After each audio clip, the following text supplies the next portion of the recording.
Joining us this week on the show is the creative team behind the highly anticipated prestige formatted 4-issue haunted ghost story at DSTLRY Publishing, Spectregraph.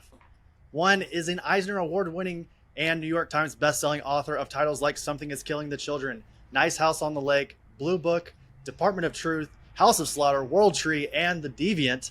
They also recently just started a production company, Tynion, which plans to develop a number of those successful series we just listed and adapt them for both television and film.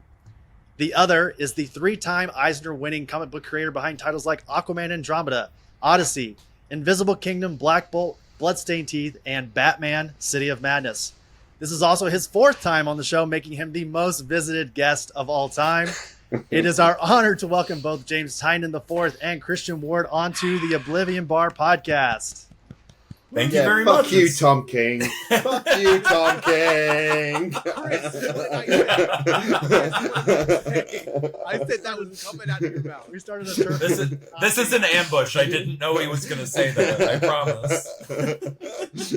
James, just so you kind of know what's going on here, we had Tom King on the show only a couple weeks ago, and we told him that Christian has been on the show more times than him, and he started to. I mean, Christian, truthfully, he was bad-mouthing you, right? Like, he was coming at you. I'm like, we're mortal enemies now. Like, I mean, I'm glad he's not got any military training because, you know, I don't have to worry. I'm bringing those inflatable, like, boxing gloves. I don't know if you can have them, like, in these sock and boppers. I'm bringing them to NYCC, so when you come, you guys can just settle it out, you know? Settle it, yeah. There we go. Yeah. I could bring my real boxing gloves, too. Like, we could... Oh, my, no. This is getting dangerously close to me getting bruised. Ego or physically? Tag me out. Oh, yeah, I'm like a peach. You don't touch this. Well, thank you both so much for being here. Let's go ahead and start off by talking about the series that you are both currently working on over at DSTLRY, as we just said, Spectregraph. The first issue comes out on April 24th, and this 4-issue series has been described as an exotic and terrifying take on the occult and the paranormal. Now, I have a little clip here. I actually have a couple clips planned throughout this conversation. So here's our first one. Christian, this might sound familiar to you. Okay. Like sharks. Oh.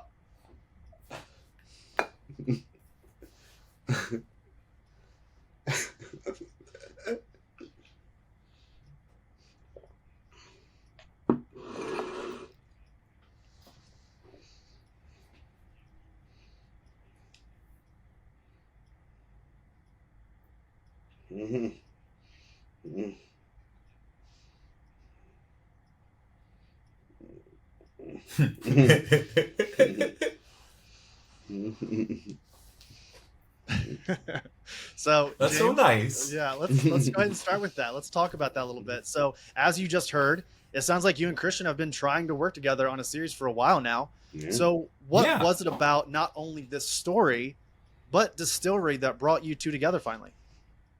So, I mean, we had started talking about this kind of in, without really talking about what publisher it would land at. This would have been in the lead up to the first time we collaborated together on a Swamp Thing short story. And so it's like, which I think would have been like the Halloween right after the launch of it would have been like, I think it would have come out fall, like October 2020. Like, that seems about right. So we would have started talking after Something is Killing the Children and, like, around the launch of Department of Truth. And then it was just sort of like us, basically saying we both really, really like each other's work. We would love to find something down the road. We both had a very full dance card. But there were sort of two things that were in the back of my mind. One, like, the first of which was, like, hey, like, let's work on this Swamp Thing thing. That was great. And then, I was about to take over, the pilot seat of the Batmobile, over in the Gotham line. And it was like, let's find like an issue that we can do somewhere in here, to play around in Gotham City. And then from there, it's just like, then we'll start working on Spectregraph. But really in those first sort of conversations, I had started laying out, like with Department of Truth, I had kind of realized that I loved working from things that I could like do some research on and like tap into my like deep like interests in all sorts of weirdness. And the one area like Department of Truth sometimes touches into the occult, but it doesn't really go super far into that. And what it really doesn't go into is like the entire history of like spiritualism and everything like that in American history. And that's like a whole leg of a strange history of the United States is like all exist on that kind of on that wavelength. And so that was something I really wanted to tap into, but it all came down to a simple pitch, and I don't mind spoiling it because it's the first few pages of the first issue, which is basically you have this man who has been a key member of this occult organization who spent the first half of his life spending his tremendous fortune trying to prove that ghosts exist, and then he comes to a like firm decision. They don't. Like, he has proved that they don't exist, that everything they've been talking about in this occult group is wrong. And then he spends the second half of his life using the rest of his fortune to make ghosts exist. And that is the kind of like central concept of Spectregraph. And Spectregraph refers to the machine that he spent the rest of his life building, which is embedded into this big, beautiful mansion. Christian, what's kind of your viewpoint from this? When James came to you for this story, what was kind of like your initial reaction? Well, I mean, like I kind of said it in that little clip you played. I mean, what James has just said to us right now, that's literally word for word kind of his, selling of his pitch to me. And it was just immediate. It was just such a cool idea.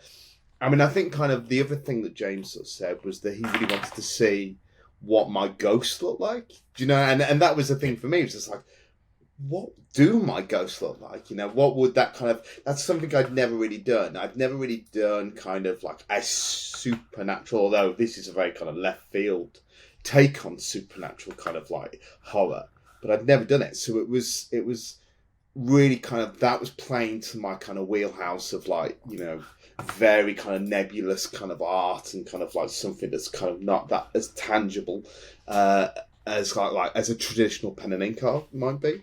So yeah, it was just excitement, but like, and then it was just, we would check in with each other literally every year and just be like, how's it? Sometimes James would check in with me, and then sometimes I'd check in with him. It was just, and it was finding that kind of space, and it was when DSTLRY kind of set up that kind of allowed us that opportunity that we were like, that we just decided to grab it, because they just allowed just such a broader a canvas than a lot of other kind of, create our own publishers, lots of amazing create our own publishers that we've both worked for, in the industry that do great books. But it was such a specific kind of vision of DSTLRY, this idea of like, a coffee table art book, really big, oversized, I kind of view it as like IMAX comic books, they're really, really big. And it was just too much of a,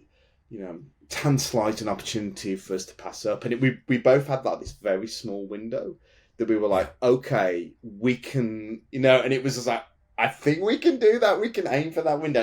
And we've just gone for it, and it's been really cool. Yeah. No.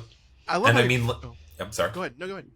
Yeah, but I mean, like, part of it was also, like, when I finally had, because it all lined up really, really nicely, where it was actually, like, I was at Thought Bubble, and I had the conversation with, like, Chip Mosher and David Steinberger kind of laying out, like, okay, I wanted to understand, like, what were the broad strokes of, like, what we'd be talking about if I were to sign up with them. And literally, like, Christian was there at the show, and so it was just like, I found him right afterwards, and it was just like, they're doing like black label sized like create your own books, and I had just come from an end of like a whirlwind tour where I had hit up like book, like I had gone Italy, Spain, and France, and then the UK, and so I had just seen like the full breadth of like European comics at all of the different size formats, and I'm so like deeply, powerfully jealous, and I've wanted to like work at like creator-owned books at a larger format for a long time. When I first started talking about Nice House on the Lake over at DC Black Label, I thought I was going to get a Black Label sized book, and it's like, you know, that was like part of the, oh hey, like this is going to be really fun, like playing with a house and in that format. But then, you know, we talked about it, and it ended up in the standard format. But it was just like, I really wanted to try to, like, you know, build creator-owned books that are these kind of like, these are the prestige art books. These are going to be like big, beautiful art artifacts. And it's just like, it feels like Europe gets away with that a lot more than we do in our comics market. And I am very happy to see that there does seem to be some hunger for it. And, you know, the fact that these distillery books are actually, like, you know, there's a real excitement around them.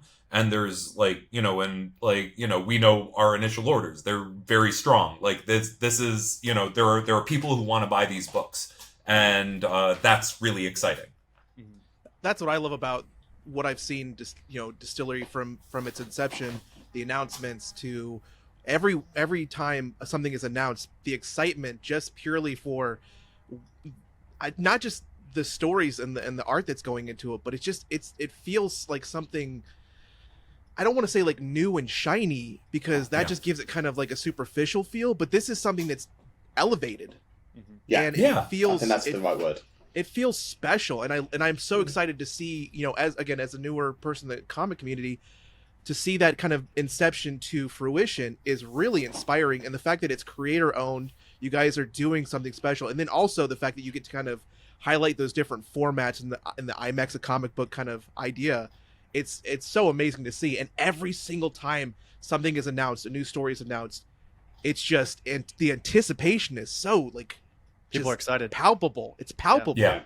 Absolutely. No, and that's more than anything, that's what you know, that's the biggest reason that I signed on board to do a bunch of books at Distillery, because, you know, like, I do a bunch of comics at every publisher, it seems like, these days. But it is the, like, you know, like, right now, like, one of the big things for a while, whenever someone, like, reached out to me, it's like, why, you know, what could I do with this publisher that I couldn't do with one of my publishing partners that I already have?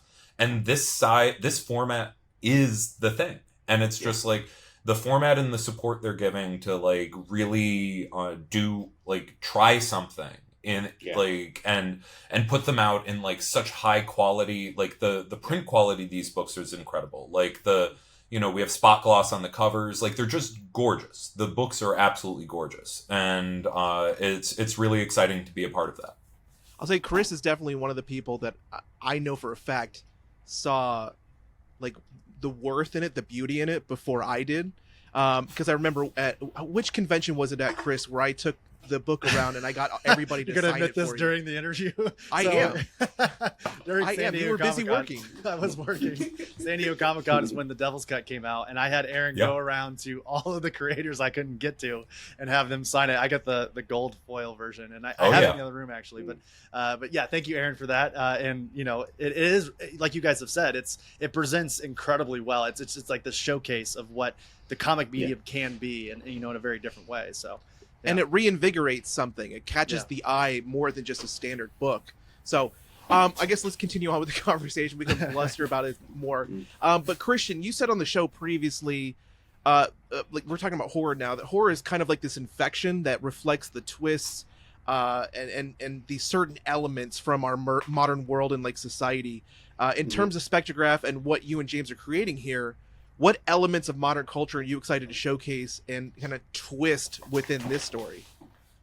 I mean, I'll say a little bit, because obviously me and James have kind of spoken kind of what this is about. I mean, obviously, you know, any kind of, like, ghost story is at its heart kind of about life and death, and, like, you know, kind of the regrets of life and death. I mean, ghosts are the kind of the regrets that just sort of linger. You know, that's how I kind of perceive ghosts. But there's definitely, I mean, I think me and James share a kind of, you know, this is kind of like very much a dig at kind of like, you know, kind of like a high society capitalism. You know, in a similar way that kind of I looked at with kind of Bloodstained Teeth. So there's definitely that element, and there's you know, we're going to meet characters that are kind of I would say, and James jump in because like I don't want to kind of muddy the waters, but there's definitely kind of like two characters from kind of two different kind of financial worlds. We've got like kind of like, you know, the high financial world of the cultists, and then we've got like kind of like an everyday person that kind of finds themselves in it. So there's definitely an idea of kind of high society and, you know, muddling by, shall we say. But I'll let James kind of expand more because, you know, he knows what he's talking about, and I'm just rambling. No, but you're rambling in the right direction. Yeah, like yeah. This is the like. I mean, right at the heart of this whole story is, you know, like in the lead up to actually writing the actual series itself. You know, I sort of went back and I revisited so many of like the seminal haunted house stories and films, and just sort of like absorbed all of it, and specifically trying to absorb like what are the stories that kind of play against it. But it all deals with that kind of the guilt of the past, and it's all about it's about a fear of death, and at the center of this story is meant to be a kind of inversion of that. There is a fear of life at the center of this story, and that's really what our characters are reaching towards or running away from. And it's just like, and what the ghosts represent in conjunction to that is like really one of the central mysteries of the story, and the way in which, you know, the way in which haunting works in this is going to play in a few different directions.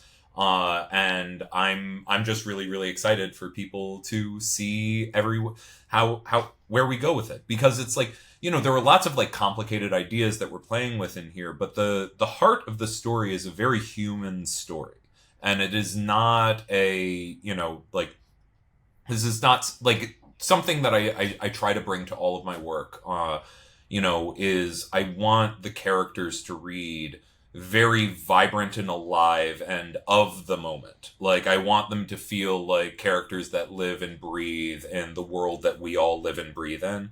And that's something that was like right at the heart of this story. Like, there are heightened characters all around them, but it's just like, you know, the two women at the center of this story, Janie and Vesper, are like very, you know, like they're just very, very human, and what they want is very, very human. And I think people are going to relate tremendously to them. And then we're going to see what haunts them and what they're afraid of. Well, you're already nailing it with everything that Janie's got going on, because Janie's a horrible mom. not even like, I feel like, you know, and this is just my idea of like, you know, a good like horror element of a horror story, which, you know, we're reading here, is there's always that like that kind of standard level of anxiety that you get, of, you know, you're anxious because of something, that element that's there, and you just introduced it within the first couple of pages. And, you know, I'm just gonna say it's the baby, but like, yeah. it's just this, like, you're now stuck at this base level of anxiety because it's always there. And and I think it's interesting because you're saying that this is a world where this guy has discovered that there are no ghosts, but she's clearly haunted by something, and so we're all haunted by it now. But the question that I kind of wanted to ask real quick, and I'm going to interject it here, is just that the house kind of reminds me of 13 Ghosts. Which I'm a huge fan of, and I had to ask because I'm curious about, you know, because it's an entire mechanism that kind of surrounds this one purpose, and what it is, was that kind of a piece of inspiration, as well as you said the ghosts in this book that we will see all kind of represent something, which all the ghosts in 13 Ghosts represented. They were all kind of like different sins and different issues. Like, do you have anything to say, kind of like to? I mean, like, first and foremost, like, yes, it is a tremendous influence on, like, and on top of it, it's just, like, especially the, you know, the remake, like, with Matthew Lillard and all of that, like, it is just one of the most fun horror movies from that, like, you know, turn of the millennium. Like, it is just a really, really good, fun movie. It's campy in the right ways. It's scary in the right ways. Each of the ghosts are like interesting and dynamic. Like what we're doing with ghosts is very different than what exists at the heart of that. The purpose of the machine is very different, but the idea of like a house ghost machine, like, you know, it is something that like tapping a little bit into that, to my love of that story. But I mean, it's just like, obviously that is an occult machine, like designed, like in a world with the, like built on the, you know, like it, like, and it just builds into its own like fictional mythology, which is part of what's the fun of it. All of the ghosts there were collected outside and all that. Like what the ghosts represent here is very fundamentally different, and how the ghosts manifest is very fundamentally different. Like we, you know, this is where we're going to see, you know, these ghosts are somehow like very human and very inhuman. Like these are scary. Like this is, I think, Christian and I are both tapping into some, you know, Clive Barker lanes over here. Yeah. So it's just like, this is like, it all manifests very differently, but I've never been shy of letting, you know, wearing my influences on my sleeve, and you've just pointed to a big one. Awesome. Yeah, I've never actually seen it, and James has been like saying for me to watch it. So what? Well, at this point, maybe like watch it when you're done. Yeah. Like, You need to put together like a list of like Ghost Ship, 13 Ghosts. What's another of those? There was was it Haunting on House on Haunted Hill or something? Yeah. I There's, mean, like a list of these that all were like made in that same time frame. Oh yeah.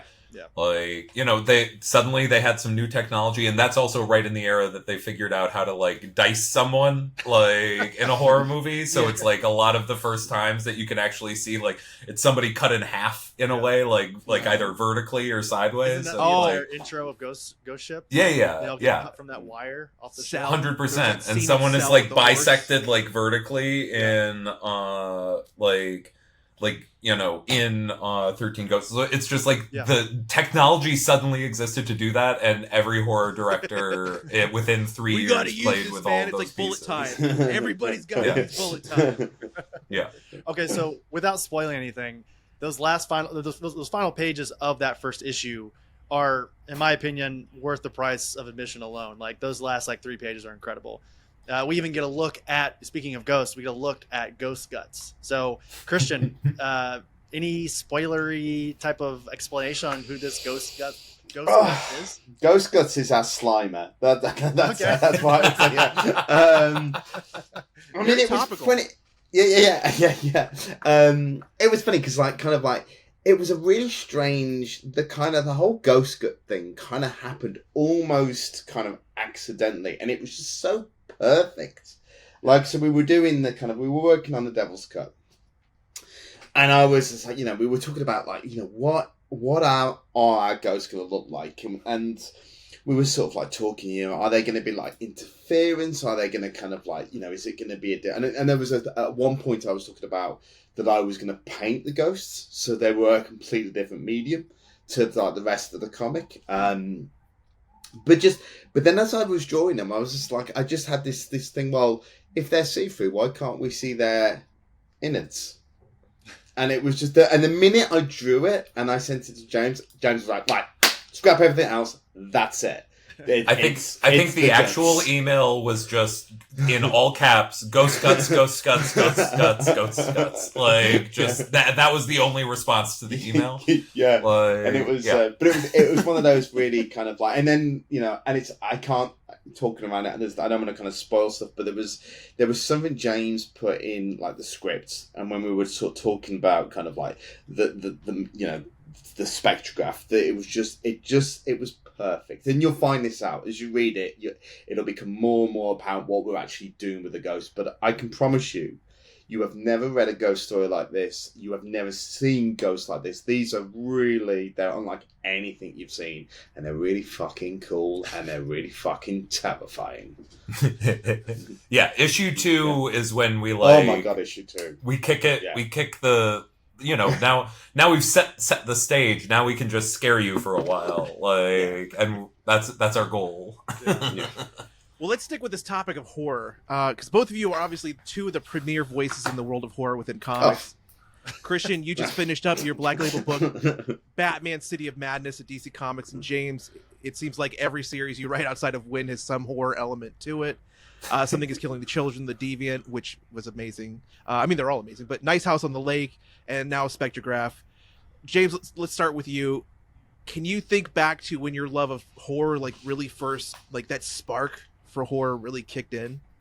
I mean, a huge part of it is I thought that I hated horror when I was growing up. It was I always like things with a spooky aesthetic. I like drawing skeletons. I love Nightmare Before Christmas. But then, like, once I actually came of age and my friends started watching scary movies, it was just like, this is too scary for me. I don't want to have nightmares, because I had bad nightmares, like, fairly often.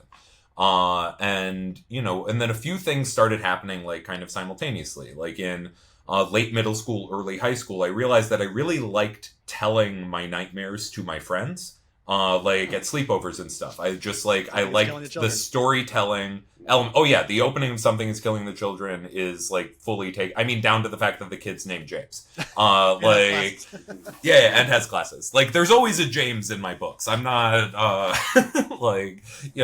I'm not too shy about that. But there's an element of, there was an element of storytelling that I really, really started to appreciate and I started to really love. But at that moment, I would still cancel on a group hangout if I found out that they were watching a horror movie. And I would, like, go down the aisle at Blockbuster and I wouldn't make eye contact with the VHS cases, because I was like, if I looked them, like, straight in the eye, then I would have terrible nightmares about what I assumed the movies were about. But then, like, in late high school, I started reading Stephen King, and I started making caveats to the rule, like, where it was just like, I enjoyed reading horror, but I didn't like seeing horror. And then I went into college and I started writing horror, and then my minor was in film studies, and I just, like, finally decided to pull off the Band-Aid. At Sarah Lawrence College, you basically have to write a full thesis paper every semester for the courses you're in. And I, like, 3 semesters in a row, I just wrote my theses on horror and horror cinema. And over the course of, like, a year, I watched about 250 different horror movies. And it's like, and then I started, like, understanding the different pieces of them and understanding the fact that they, like, were never, like, the stories that were in my head were much scarier often than the movies. And then when the movies were actually scarier, I found that really interesting and exciting, and I wanted to understand why and how. And so it just all kind of built up from there. And then, once I connected with Scott Snyder and the two of us started writing together, both of us start from a base of horror. And and it means that it's just like almost the central question that we're always asking ourselves. And when we build a new character is, what are they afraid of? And then how do you literalize their fear into something that they have to overcome over the course of the story? And it's just like, that is at the heart of every Scott Snyder story. And it's at the heart of every James Tynion story. Like, we're both horror writers at our hearts. And that's how that bond was forged. And then we both brought that into superhero comics. And then I finally got around to just writing straight up horror. Christian, how about you? I know we've had you on the show now 4 times. How have we not talked about where your origin of horror started? I can't follow that. But I like horror. I just like horror. I like horror. I like when they slash guts. I like monsters. I think kind of like, yeah. I think for me is I like scary stuff, but I don't like gore. Like, gore is like, any horror that's like really gory, I'm like, no, thank you. But I think kind of why I gravitate to those sort of stories is the kind of, I think when you bring in an element of unreality to a story, there's that's a bit more unpredictable. You don't know what's going to happen, and I find that exciting in stories. Like, what is going to happen? And I think kind of I gravitate towards stories where I can't, predict it as easily, because we are in a realm of non-reality. As far as kind of like writing goes, though, I think. I don't see myself as I'm a very newbie writer. I don't really see myself as a horror writer. I kind of like, when I'm writing a story, I like to kind of think, well, what's this story about? And react to kind of things that I'm scared of or interested in. And they tend to be frightening things, you know, in the world that surround us, or things that make me angry. And I think when you have something that makes you angry or that frightens you, it just naturally translates to kind of a horror, because those are the emotions that you're trying to kind of deal with, and those are the kind of the conversation you're trying to have is about scary things. So it just gravitates towards that genre. Mm-hmm. Yeah. But I can look at a VHS tape, like, no problem. When you were younger, Christian? Yeah. The Ghoulies. I mean, this is really old school. You guys might be a bit too young for this. There was a horror called The Ghoulies, and it's about these creatures that live in the toilet. Oh God! And I always remember there was like the video shop that we used to go to. There was like a cardboard stand, and it was a toilet with this thing coming out of the toilet, and it was just like, and that used to scare the shit out of me. I was just like, I don't want to have that thing bite my bum. The Ghoulies was the exception to the rule. I didn't like that. Well, we actually just spoke about this gentleman a moment ago, but I have another clip that I want to play before we get into our next question here. So here we go.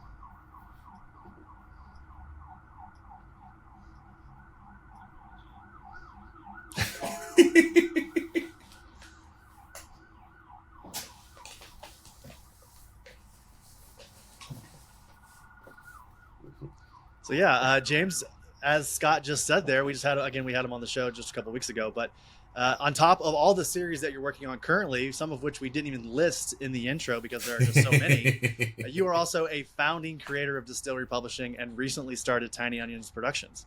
You seem to be leading the pack with not only being one of the premier writers of the medium, but also among one of the savviest in terms of business when it comes to the comic industry. So my question for you is, where does that vigor come from for you when it comes to building your brand and your production company and everything? Well, I talk about that with my therapist like every couple of weeks. It's like I'm a workaholic. I don't know how to do less. I think I would go a little bit insane if I was only working on one project at a time. Working on a bunch of different titles all at once allows me to stretch all of these different muscles creatively.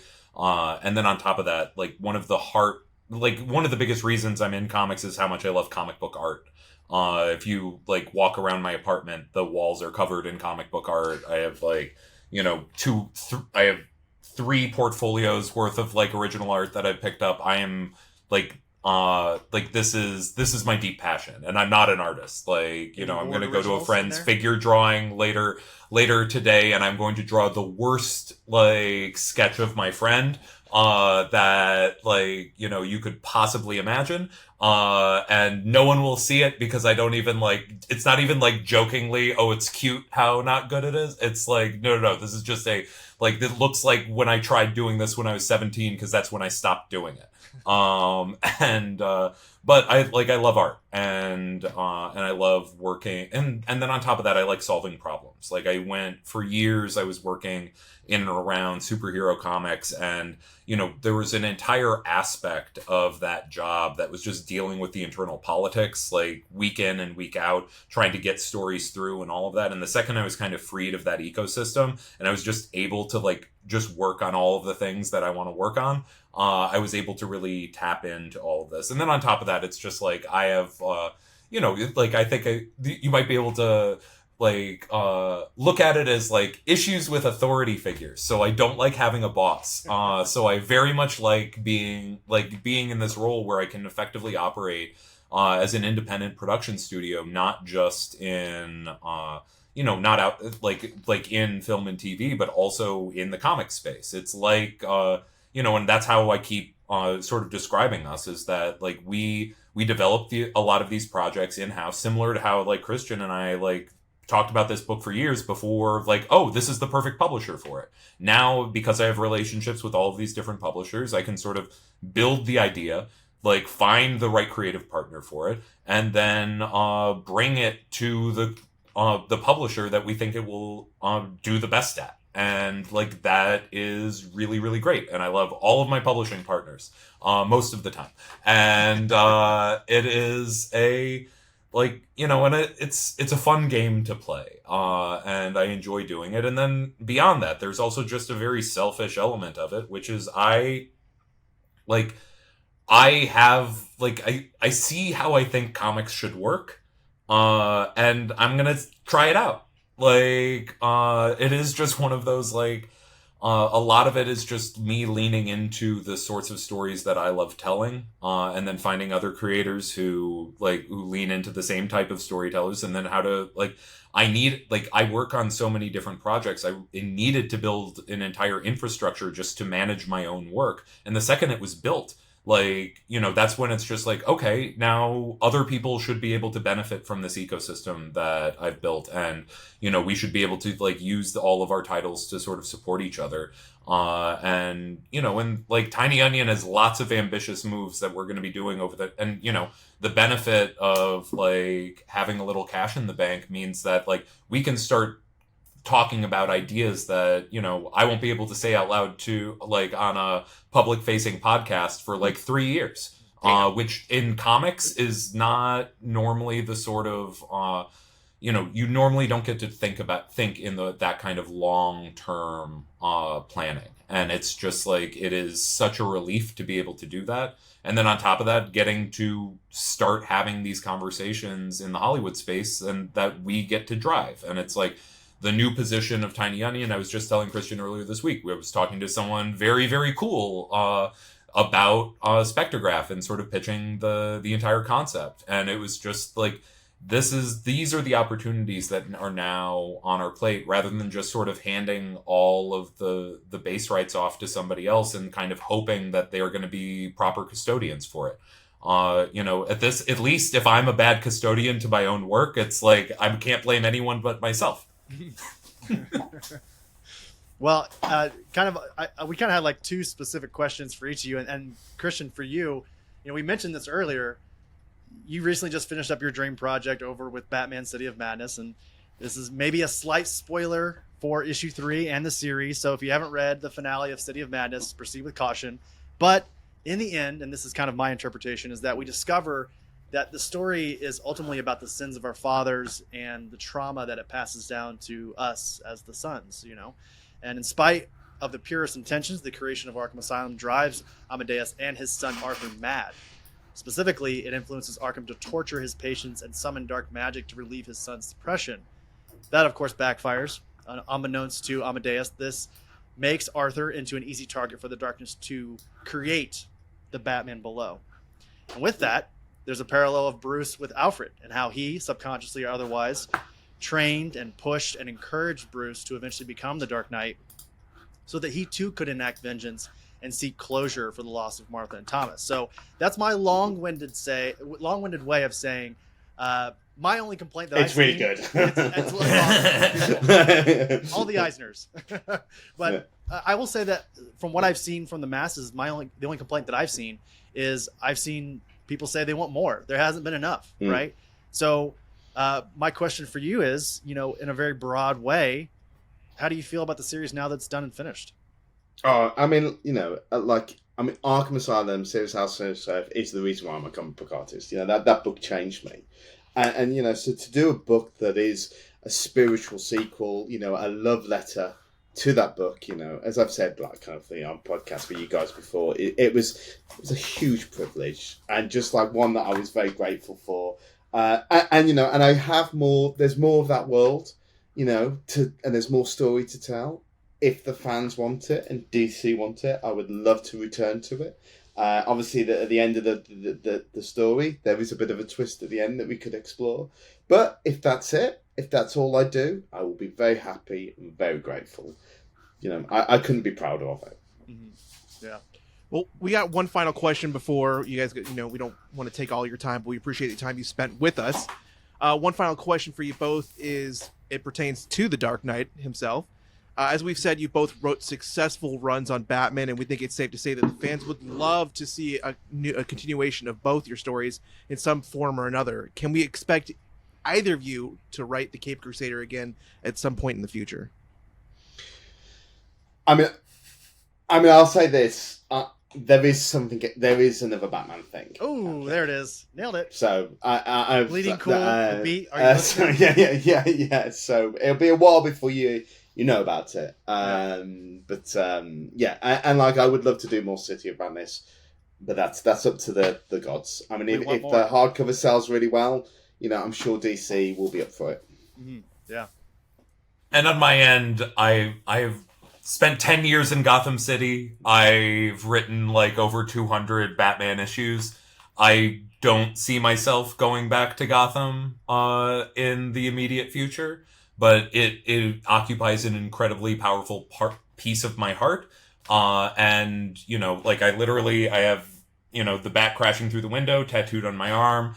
Wow. When I left Detective Comics, I said I wasn't going to go back to Gotham City, and then I was there 2 years later. Like, it's something that there's sometimes the bat signal goes up. Like, you know, I'm never going to say never. Like, those are those characters I love tremendously. But right now, I think it's more likely that, you know, if there are little aspects of the Batman mythology that, you know, I have deep fascinations with, I wouldn't be surprised if you saw me sort of twist and bend them and find a way to express them in a creator-owned series. Well, I think you found the right guy right now to bring it to artistic life. That's right. That's right. Well, James, Christian, like we said, it was just an absolute pleasure to have you both here at the same time to discuss Spectregraph and Batman and all the things. Once again, that first issue of Spectregraph hits shelves on April 24th, so make sure you call up your LCS and have them add it to your pool. And James, I'm going to speak to you here. We are obviously both Aaron and I, huge fans of your work, and we just can't wait to see what you continue to work on, both in comics and with Tiny Onion and everything in between. And Christian, obviously we love you too, and you know that anytime that you or either one of you actually want to come back on the show to talk about whatever, please, like we would love it. Yeah, I just I'll want to be back next week. I just want to say that I think for Spectregraph, I think this is the perfect team to bring such just this story is so like visceral already and so engaging, and it's the writing is like coming from the Deviant to this, and then seeing, you know, Christian, your Batman City of Madness art, and like just smashing together to bring this quote unquote to life is phenomenal work. So Oh, thank you so much. Yeah. All right, we'll pass the baton off to each one of you one more time. Is there anything you want to plug, any socials, anything you want to highlight before we go? Christian, we'll start with you. No, I'm good. It's all about Spectregraph at the moment. Yeah, and I'll come back in a bit with more stuff, I'm sure. Check out Christian. Yeah, like on top of Spectregraph, which you should go pick up, like Department of Truth is coming back this summer. Some of my other big series that have been sort of dormant for a second, you might hear some news about in the next few weeks. So keep your ears to the ground. The other thing that after such a lovely message from my good friend and mentor Scott Snyder, everyone should also put in their orders for White Boat by him and Francesco Francavilla. If you like horror, like once again, Scott is the one who taught me how to do a horror comic good. And if you haven't been reading some of his creator-owned horror over the last few years, I think they deserve a huge audience. Those books are just so wickedly smart and so well put together. And then Francavilla is fucking amazing, and you should pick up White Book. Yeah. Well, and at the time of the release of this conversation, everyone listening right now, there is a conversation with Scott Snyder that came out 2 weeks ago. So if you love this conversation, and if you haven't listened to that conversation with Scott Snyder, What Are You Doing? Go listen to that right now. It's available. But yeah, I completely agree. I will echo all that. And we just want to say once again, thank you both, Christian and James, for joining us. Can't wait for people to get Spectregraph in their hands. And we'd love to, again, have you back on the show. And we'll talk to you soon. All right. Sounds good. Have a good one. Thanks. Thank you.